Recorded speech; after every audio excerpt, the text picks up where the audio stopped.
আল্লাহ বড় মূল্য দিছে আমাদেরকে, আমাদের কাছ থেকে মূল্য চান।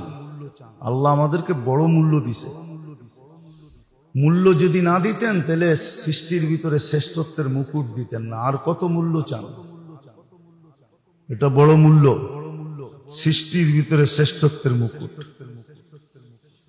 এর চেয়ে বড় মূল্য কি হবে? কুদরতি হাত দিয়ে তৈরি করছেন। এর চেয়ে বড় মূল্য কি হবে? সৃষ্টির ভিতরে সবচেয়ে সুন্দর বানাইছেন, সবচেয়ে সুন্দর। এই জন্য কোন প্রাণীর ব্যাপারে নাই, কিন্তু মানুষের ব্যাপারে আছে। চেহারায় মারা হাদিসে নিষেধ। কি? চেহারায় মারা নিষেধ। এটা আল্লাহর সৃষ্টির ভিতরে সবচেয়ে সুন্দর করে বানাইছে, এই জন্য চেহারায় মারা নিষেধ।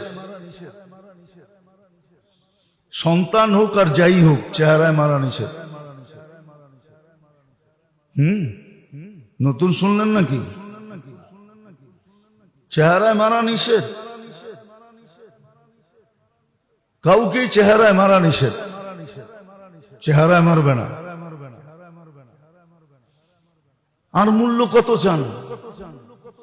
সৃষ্টির ভিতরে সবচেয়ে সুন্দর গঠন দিয়ে তৈরি করছেন, হাজারো জিনিস দিছেন। আল্লাহ বড় মূল্য দিছে, বড় মূল্যায়ন করছেন। আল্লাহ চান বিশেষ করে মুসলমান।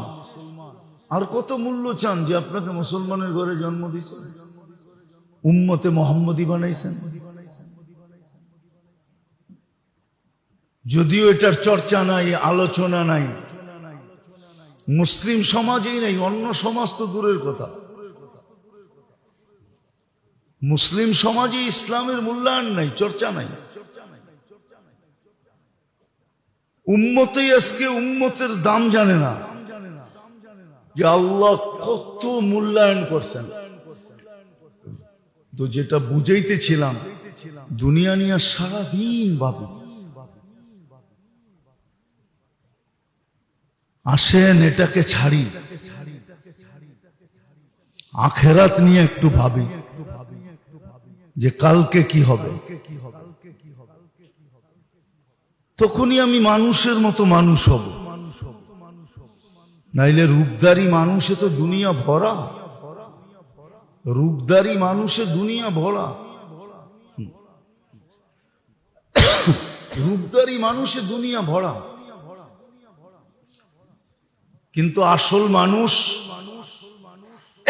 পাওয়াটা বড় বিরল। যে আসলে মানুষ, আর এটা কেন জানেন? এটা এই জন্যই মানুষ আখেরাত নিয়ে ভাবে না। কারণ আখেরাত নিয়ে যখন ভাবে, তখনই তার সামনে রাস্তা উন্মোচিত হইতে থাকে। চিন্তা তাকে দোয়ার উপরে উঠায়, তখনই চিন্তা তাকে তওবার উপরে উঠায়, তখনই চিন্তা তাকে ইস্তেগফারের উপরে উঠায়, তখন চিন্তা তাকে মাপ চাওয়ার উপরে উঠায়।